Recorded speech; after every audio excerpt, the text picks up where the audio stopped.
Ali Rothenberger with us here on the John Mendola Show. What a lacrosse season. I mean, all the sports at Abington Heights have had a really good year, whether it's boys or girls. But let's talk about how special this season was for you with lacrosse. It was just so fun, like, playing with all my best friends for, like, so long. I'm so grateful that we got to continue our season, like, longer. Like, we start in, like, December with, like, non-mandatories, and, like, we scrimmaged some of the teams in our area, but I'm glad that we finally, like, saw it through and did what we wanted to do. We know District 2 is kind of always looked at like, oh, we'll get by them, we could do it, but you showed in the state playoffs that, hey, we got something to offer here. Talk a little bit about some of the competition and one game at a time, and winning some of those games in the state playoffs was huge. Yeah, like, we always, like, I think our goal last year was mainly just, like, winning districts. Like, that was, like, the big thing. So last year we weren't focused on, like, competing in the state as much, but this year we were like, we know we have a special team and we could do something more. So the competition at the state level is amazing. Like, every team has something great about them. They either have, like, some really good, like, commits or, like, really good team chemistry, or just programs that have been around a while, and I think that we showed that we, like, can compete with them. How do you get good at lacrosse? I mean, is it, that ball skill thing? I mean, you hear with field hockey, they got to do a lot with that. Do you find it to be similar, would you say? Yeah, I think, like, the basics, just, like, passing, catching, cradling, like, ground balls, those are, like, the big, like, things. If you can, like, get good at those, and those, like, are really helpful. And just, like, you do need, like, endurance. Like, there is a thing of endurance where you need to, like, be able to sprint and stop, like, especially with midfield, but really just stick skills are, like, the most important. Boys lacrosse, a little bit more physical. In general, we could say boys or men's, it's been more physical, but every year it seems like whatever it is girls or women are doing is getting more physical. Talk about how you've seen lacrosse get a little bit more physical here at the varsity level.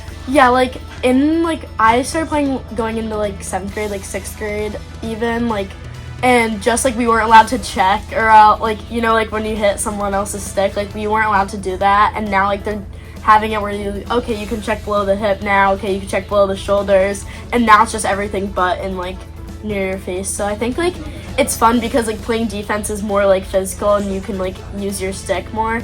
Especially in travel, you're allowed to, like, horizontal stick and all that. You play soccer, you do indoor track, you're busy. Talk about turning the switch on and off. Okay, it's this season, it's that season. And then there's the summer where maybe you're trying to do a little bit of everything. But talk about, being able to compartmentalize, your athletic abilities and say, okay, I'm all in right now, it's soccer season.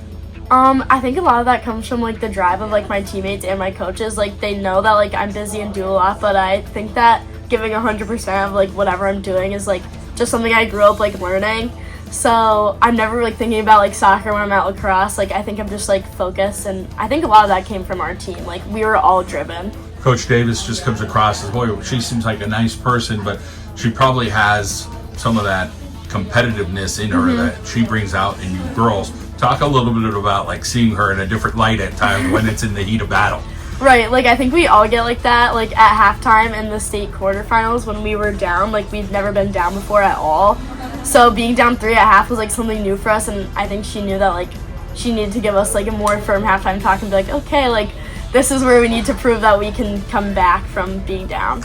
There's always some players maybe that fly under the radar, don't get enough credit. Are there some people that you could say, hey, this year it was this girl or that girl or these girls? Give us a handful of names there at Abington Heights. I think C.D. Gilbert goes, like, very unnoticed. Like, I think she's, like, one of the top scorers, like, in our league, and I think that she's very underrated. Like, she played at SEM and then came here last year, but she's been a big help for our team. Like, I don't know what we would do without her. And then, of course, Morgan, being a freshman, she just got her name out there this year, and she's going to do, like, amazing things. And, of course, our defense gets so, I think they're, like, the unsung heroes, like Becky said. They're just, like, we work really hard on defense, and that's, like, what makes us special. So, like, Leanna, Riley, like, they're just amazing defenders. Family, I'm sure you could give some shout-outs there to the people in your life that are important. Who are they?